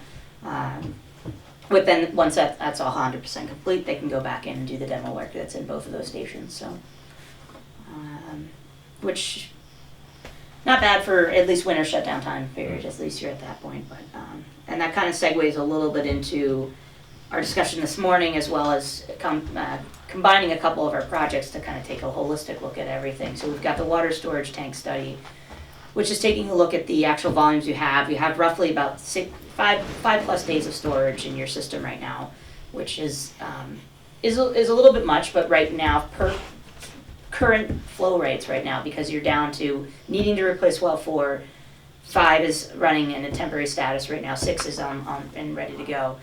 The volume there, it for safety factors, it makes sense to have kept those relatively full throughout the summertime with peak demands, and then having your chlorine up at a higher rate, so you didn't have any kind of the bacterial issues that some of your neighbors are having. So there's some factors of safety there that, you know, when you have a full system with redundancy with all 3 of your wells fully up and running and or, you know, at least 2 of the big ones going, there's some steps that how we would normally want to operate the system, which is taking wells 1 and 3 offline, not having those go at all, and just keeping them in emergency status and using the 3 primary wells that go through your plant, having the nice crystal clear water coming out of that, feeding your system, not having a lot of the biological reaction with your chlorine in your system to cause the THM formation. So, but we'll take a look at, we did a very brief, quick look at the water age map, ran it with your top 10 users, and those have even changed since we did the model back in 2013. With you've got a lot of build out the pharmaceutical area down, kind of your southwest or southeast quadrant, and you've got your Leonard Street properties. So the flow in certain areas are just, it's a little bit different than what we've seen before. So, so we're going to take a look at the overall full demands of the entire system this winter, but we wanted to take a look at the quick run of the model and just kind of see. And there's some decent water age there. And then just kind of seeing with well 1 online, the water age improves obviously because you have a source right there, but it's not the water necessarily that you want kind of feeding that portion of your lower area where Dean Street is, and just for THM formations, I would say, for that purpose, because it is a long-term impact. Acute being, if you didn't add chlorine, you're going to have other issues that people are going to be having issues with on a more immediate basis, like your neighbors are having. So we're working with the water department on that, but I think the overall water quality study, the TTHM formation study that Frank alluded to, we're going to take some samples at strategic locations throughout your system, specifically also the tanks, and then roll that into the tank study with the just volume study, because we want to take a look at Cottage Street. It needs to either be replaced or resized, and whether or not that comes into play with trying to downsize some of your other tanks, or we're downsizing that size. It's already 500,000. I don't know how much more we really, that 200,000 gallons to me is theoretically probably not going to make too much of a difference, but you've got 2 million gallons right next to it, and then you've got another 3 million gallon tank. So there's a lot of storage in your system that we can take a look at, and if you can operate it based on cutting it down just based elevation in those ground storage tanks, that might help your system immediately for that purpose alone. But Hydrologically, that wouldn't be a big factor taking that. We just want to take a look at all 4 of yours instead of just taking a look at one tank at a time. Take a look at that because you're having these concerns with water quality, and we're seeing right now and it seems to be pretty consistent. Chlorine has been increased coming out of your plant. It's at one source, and then it needs to go from that source all the way out to all points of your system. You had most of your sources in that general region, but you're having way less biologicals. You're filtering out all the iron and manganese at the plant. It's not eating up the chlorine. So balancing that, taking a look at the balancing of the chlorine dosage, but also the concern here is that, we're seeing some significant water age, and possibly talking a little bit about different flushing techniques and having some more consistent blow-offs or bleeders that run at a much lower flow rate just to kind of adjust and decrease water age throughout the system, but which will also help bring the chlorine residual there faster, but also won't let it sit in the pipes as long. So it's a balance, and we know there's a lot of, not everything is interconnected and not everything is looped. So there's just a few things that we want to combine together with a couple of our current projects to kind of give it a much more robust look at everything, and then take a look at, the THM formation study will help understand whether or not if we increase the flows and adjust the flushing model, do we really need aerators in the tanks, in the larger tanks. Okay. So, and which ballpark $250,000 per aerator for the mixing in each tank. So do a few rounds of sampling, kind of take a look at it now, maybe do it again next year once we have all the wells running as the optimal. I mean, we know what you wanted to do, and it's a good plan. I mean, it should work just based on that. So you don't need to run as higher of a chlorine dosage if you've got your tank turnovers in a day or two, and you've got your full 1,400 gallons a minute, and you feel more confident that you've got the ability to recharge your tanks fast if you had several, say, catastrophic events in town, if you had a bunch of fires, which is not likely, but you just want to cover all your bases. So that was a lot, but if you have any questions, it's all linked, and we're also still looking on the up and water quality. We have, I think, the last round of samples coming in soon, and then we'll be taking a look at that and adjusting potentially the pH, but that does impact kind of lead and copper too. So, but soon enough, you'll be in charge of the schools anyway, right? With the new EPA mandate. Right here, the new rules coming through. Let's see how that works. So. But that is the one thing with the pH is that they're very hardcore DEP, not allowing that to happen until we do the full water quality analysis, and then. But it all stems from the schools, which was the location of some of the lead and copper exceedances. And I'm sure there's tons of spaghetti piping in there and whatnot. So, and we've talked about it multiple times of just flushing that alone just would help with keeping the waterage in there down too. But was there a question? No, Peter's in. Oh, Peter. Peter joined. Well, you gotta let him in. I believe Charlene has to let him in. Okay. I don't know if I have authorization to let him in. Yeah, I don't think there. You don't have a. It's not on the. It's not coming up there, so Yeah. you can't. You don't have a mouse or anything. But, I think I covered pretty much most of that information. Then you mentioned meters, and we've done tons of work with surveys, testing, calibration, whatever. So he's just gonna keep going. Anyway, so. I think he might be in. There we go. All right. Got it? You good, Tara? I think I think that was it. Unless anybody had any questions. All right, I got a couple of things. The Island Brook, or whatever it's called over there, that came up in conversation a few weeks ago. What's their status? I have not heard anything from the Island people. There was a question that was asked by the contractor from Mass DOT if we've heard anything from them. That's Yeah, that's I wanna talk to them. one, And, yeah. again, I don't think they've heard from them directly. Okay. So I think it was the contractor's boss that was knowing that there was talks behind the scene. They have not been in, as far as I know, unless it happened with the 2 weeks I was out, to pay their fees and fill out the application forms. So they're not even No, I mean, remotely thinking about the water bringing it across like we had already Unless agreed upon. unless they've forgotten about it or had some other type of delay. Is there an estimate of when they're gonna be wrapping up the paving on that? They're stretch of road? paving, they're doing the The milling. milling Yeah. this week and That'd next. be gutted soon, right? It's real soon, yeah. The original talk was that they're going to mill, put down the base coat, leave the base coat there for the winter. Yep. See if there was any trenches or anything that, needed to be addressed, and then they were gonna do final pave. Does the moratorium start after final paving or once the I base coat's believe on? it starts once they grind down to base coat, Okay, because they didn't wanna have any trenches, Yep. that would have not been, handled and have the same amount of time for settling out. okay. They may change that, obviously, if somebody throws money their way and they want this work to get done.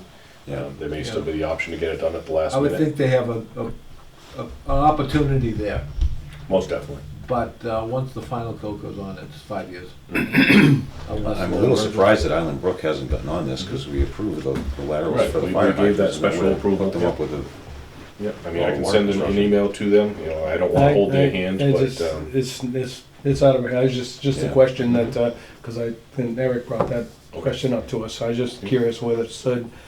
What about the leak in the tank at the plant? What's, the plans on that? we asked, Dankris for an estimate, for repair. The company that's actually gonna install the wells, they do other work as well. They have yet to get back to us. Okay. Underwater Solutions basically told us that if we provide all the material, they will gladly come in and install the parts that we buy and do what we want them to do. Without taking it down? Or they're gonna do it, They want us to do basically all the hard stuff, and they'll come in and bolt the pieces in, Oh. which doesn't make much sense when that's not something that we do on a normal basis, and we were looking for them for a solution since it just happens to be their name. Okay, So we're still limited with options there. Yeah. Derek and I had talked in depth about it again. It may be the easiest option to obviously have somebody enter the tank, possibly with a guillotine saw, because they cut perfect cuts. I mean, you guys have one, you know Yeah. how well they work. Cut a section of pipe out large enough to remove the mega flange that's there, that appears to be leaking. Put in a spool piece with a flat gasket onto the 90 that's coming up out of the bottom of the tank, and then use 2 Hymaxes or 2 dresser couplings to take care of any deflection that may or may not be the cause of the gasket leak. From what we can tell by pictures and video, it appears that the pipe may not perfectly be straight, whether it's cut incorrectly or if when it was tightened down it pulled itself apart. The gaskets that are used on that, I believe it's uniflange or megaflange, are very, very thin. You really don't have a lot of tolerance for any type of offset. So by putting in different devices like a solid sleeve or a Hymax, you'd be able to make up any deflection that may be there, and they also work if there's no deflection. So there's some measurements that Derek was going to take. We do have to drain that tank and flush it anyway, so he was going to get some accurate measurements, because there's not a ton of room between the upper flange and where the floor is for what we would need to cut a section out. We need to make sure that whatever pieces we want to try and slide in are also going to, fill in that space. Okay. The other option that was brought up by Underwater Solutions would be to jack the floor, remove all the grout that was put in around the pipe, remove the 90 on the top, and then pull the piece of pipe up, and then you could take Basically everything off replumb it. and basically redo it. But Yeah. their solution was to replumb it the same exact way. Now, if there's a deficiency in the positioning of the 90, you're going to be back in the same scenario you are now, using the same equipment that goes back in. If you have the option of changing what was used and giving some allowable movement with, either a dresser or Hymax, it kind of solves that issue. But I'm not sold on the idea of taking a 90 and trying to lift that pipe. There's no apparatus that was built into the facility, above head. There's no crane, so you're very limited in what you'd have to do. We don't have access with any type of large doors to bring in any type of heavy equipment, to safely lift that. So the options, kind of go away Is quickly. it just one egress into there? So, yeah. So, still something we're looking at. We would still obviously need to get a third quote from somebody else. Sure. So we're How still, about RH we can call. We have their number. Just to see, we're looking for a solution to be given to us. We don't want to be the one to provide what we think is going to work, because it's not something we do on a normal basis. We wouldn't want to be wrong. I wonder if Suez or Merrithew or whatever they're called now, if they could give a little insight on this as well. Maybe Possible. I can give you his number. Sure. But the guy I deal with. But no, that's all I had. I just Yeah, no, I was mean, curious about those. we're looking at it in a different way. We're trying to convert, what we do, in a trench to something that's going to be used vertical. Sure. And the operation may not be the same based on the restrictions that are in place. And Yep. but Yeah, if you need to get the 3 quotes, that's what we were talking about, that either have them all quote the same thing so that they know, or buy all the materials you want, hire them to install it, and Yep. that's Right. just time and materials at that, Yep. well, time at that point. at So that point, which is perfectly fine. We have no issues with that. We just want to make sure that we run it by a few different people that do this type of work, and they can say, oh yeah, your idea sounds fine, or you're missing a step. You need to have something else in place, some other type of restraint or something. Derek and I had even mentioned, we don't know 100% if the lower 90 has possibly shifted. By looking at it and without taking any measurements, it's to the eye, it appears it's off, but it may have been that way since day one. So we talked about possibly getting a stainless steel tripod, and actually placing it on the floor and up against the 90, with a screw adjustment, so that if there was any movement at one point, it can't move anymore. And obviously have it made out of stainless, so it wouldn't have an issue with rotting. It definitely wouldn't hurt being there. Whether it's necessary or not, who knows?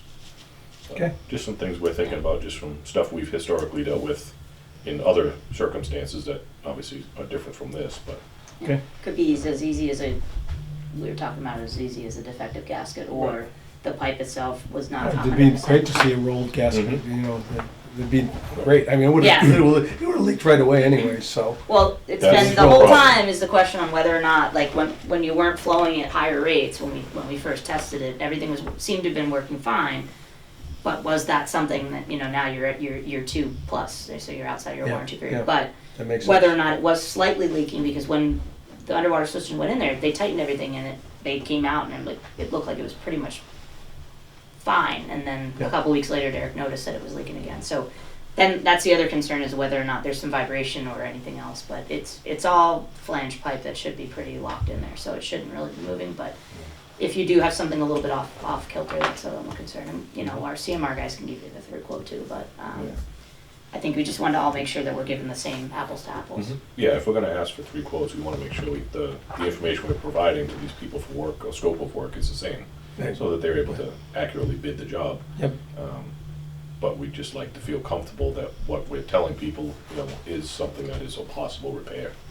You know, we wanna explain to them, we're gonna put a flat gasket in the flange, and you can't do that with that application. You know, again, we're going on our limited knowledge that we have with the materials that are used. Right. And we'd like to have somebody from the industry, you know, confirm that that's an opportunity for us. Okay. All right, thank you. What are you Again, doing what next else? Saturday? What, I have a couple of things, I know you have a couple. Yeah, I got a couple things. Brooke had sent an email asking us to abate some interest for 104D Newcomb Street. There was a mistake on the town side with billing, and they accrued, it's $5.82, so So moved. pretty straightforward. Yeah. Well, Okay, we the need to official vote, is so saying we're I gonna move vote to on abate that. the interest amount on the water bill for 104D Newcomb Street in the amount of $5.82. I second it. All right. All in favor? Aye. Aye. The only other question I had, we got fall town meeting next week, and there were a couple articles, 4 and 5, for the water and sewer enterprise that the finance committee is not recommending. Is there, do we have to worry about that? Or? That's standard wording that's in the town meeting if we had to ask for additional funds to make our budget. So Okay, which we didn't. We do not Oh, have to ask for okay. additional funding. Everything currently falls in line where it should based on. So that's why they're not recommending, because there's nothing to recommend. There's no Okay. no need to. So we don't have to say anything about it at town meeting, just let it pass. Okay. Is the warrant on the? It's on What day is It's on the website. 17th You Monday. can have this, Is there 'cause I any- just printed it out. Is there any other articles that affect us? We have no other Yeah, articles that there's I've nothing asked on for. this. Is there any Affects other us. articles that we should be concerned with that affect water and sewer? I have not read the warrant yet. Okay. I'll look it over, I let you think know. there are, but yeah, take a look. Do we have a sewer district in Norton, or is it the town of Norton? In other words, is there a line, does it, so where we have sewers, we have obligation to do that, but if it's an adjacent property next to a sewer line, can somebody just tie into it if it's available? If it is a municipal sewer and it meets the requirements, Right, yes. Yeah, There are there's some no private district lines. There's no district lines, There's no it's the town of Norton is the district line, is that right? Yes. So, I'm familiar with a project that is not before us yet, but I'll tell you why in a minute. That there's developing property off of Newcomb. They're gonna building a subdivision, which you may or may not be aware of. Is that possible they could add a pump station and put a force main in, or is that not something, it'd be a private force main Is in this a public property to tie into our force main on Newland Street? Is that something that's possible or plausible or not? They'd be the fifth. I think, yeah, that'd be the, yeah. No, I mean, It but it is- has happened. so It the has question- has happened, happened. you know, plans would have to be presented before us, No, it'd no, be peer review and all that, but it is possible. You know, obviously if they meet our criteria. I'm not saying that it's even on the table, I'm just curious, because Yeah, the same I'm process, like the process, Yes, just going exactly. through, you know. I'm familiar with some towns have sewer districts, like in Walpole, for instance. Yep. There's a Mass General, I think it was, somebody drew a line and said sewer possible here, and then outside the sewer district, that's not possible, for whatever reason. Maybe it has to do with capacity, you know, maybe it has to do with allowable. There would be limitations in some areas based on the size of the development that's going in. You know, the stations were designed to handle a certain amount of flow No. as well as the pipes. No, Yeah, but all of that can be corrected by, you know, infrastructure improvements. If, you know, somebody felt it was warranted to spend that type of money to put their development in. We have a similar situation for a development that I have not seen any plans on yet, that's looking to go in on Reservoir Street. I believe it's the parcel between Reservoir and 140, but again, I don't know for sure. And they've proposed a connection with basically, like you said, a pump station or a force main coming out and connecting into the end of the sewer main on Reservoir Street. Well, there's only so much flow that can be added to that connection because it goes down to our Rumford Road station, which was based on design and is already nearing its capacity. It may be able to handle a little bit more, but it wasn't designed to, so it would require, a potential upgrade to pumps, or possibly not happening at all, and bypass that small pump station and run all the way down Reservoir until it gets into another gravity main that goes into the Cobb Street sewer So station. what is that development? I don't have a name on it. Is It's it just- residential or is it? I believe it's residential. Okay. I'd seen the planning request come through for it, and I've seen the basic description of it. They have not been before us. I may have fielded 1 or 2 calls on that property over the past year about what could and couldn't be put there. And same thing was explained to everybody. It's all based on capacity. And they should be well aware that there's a moratorium on the Reservoir Street portion of it, if that's where they're looking to tie in their water, because that was just done. So there's a few limitations that project may see, but they have yet to come before us or even give us any proposed plans, so. My other question is, in the summertime, I think he did a study at one of the schools about an II study, or Yeah. whatever, do you know whatever happened to that? Did they ever implement the recommendations? The report hasn't been finalized, so we finished the work in August. So we haven't issued the report. So what came out of it is the only issues, they had a couple of manholes, like manhole covers that need to be replaced. So there was no major inflow or infiltration problem at the Yale School. We were worried that the roof leaders were connected. We did find out that the old boiler was connected, but they've since replaced the boiler. Okay. Yeah, the length of time that took place between the connection and the study allowed them some time to do some upgrades to the building. The biggest one was the boiler. It was asbestos jacketed, water cooled, so it was continuously running. Not only was their sewer, strangely high with a continuous flow, but their water usage was the highest out of all the schools combined. And come to find out it was because, the boiler system that was in there. Good. So it was a needed repair that should have happened many, many years ago, and it could have actually added to the demise of the sanitary system that they ran at the other school by having all that additional water instead of sanitary waste going to it. The But- treatment plant, yeah, at the middle school. Mm. And then just what we alluded to earlier, that we can't have a meeting on the 25th. Yeah. I don't know what that does to the pecking order of things, but So, And after that, it would have been the 8th. yeah, the 25th, it would be the 8th. Yeah, if we're gonna go that long, we'd probably have to just come in and sign bills, but Yeah, I mean, unless you wanted to try and do it a different day. I don't know if you guys are going for the week. I'm out for that entire week. Okay, and I Okay. believe, Okay. And the following week, I'm scheduled to be out the first 3 days of the week. I can probably get out of that. That would be the first week in November. so then. But I next can't meeting would get be out of this November week. So why don't we 8th. just schedule the 8th and the 22nd? 8th and the The 22nd. Okay. 8th is an election day. Does that affect anything? I'm not voting anyway, so. Doesn't affect me. Oh, I will. Just already kidding. voted. We're allowed to have a meeting that night, right? I can find out. I don't see why we Or wouldn't. if Should I you, say if 8th you, and the what? or we can do it, we can do the 9th if you wanna do it. No, I don't care. It doesn't affect Okay. me. I was just Okay. wondering whether or not it's allowed to be done. That's all I'm just See, saying. why not? So we'll stick with the 8th and the 22nd for now. If that does pose any kind of issue, I'm sure we could come up We with a can result. sign, Yeah. we can sign Okay. bills in Okay. the interim. November 8th, and what was the other? 22nd. Probably want to come in and sign them next week if you and I both out the following week, Tuesday right? before. I'm sure they'll let I'm us sorry? know. That's Yeah, Thanksgiving. I'm sure Janice will be on 22nd, that. which is fine, it's Tuesday. That's the Tuesday before. That's all I have at this moment. Okay. All right. Well, no other questions? Without further ado, I would like to move to adjourn this evening's meeting. I second. all in favor? Aye. All right, thank you very much, everybody. Thank you, everybody. Oh,